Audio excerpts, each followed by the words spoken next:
Greeley's own Kermit Aiden offers an option to put a lost loved one to rest in style. Aiden, owner of Higher Calling Aerial Ash Scattering, will take ashes in his plane and scatter them all over Colorado. On a mountain peak, over a family farm, or over any other place that was special to the deceased. Higher Calling Ash Scattering can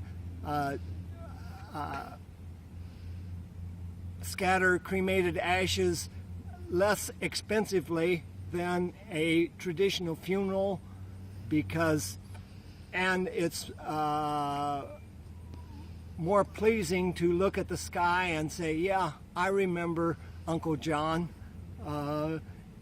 His ashes were scattered on this farm. Or if you go to a cemetery, it can be doesn't feel right. A funeral can be way costly, upwards from $10,000 to $20,000.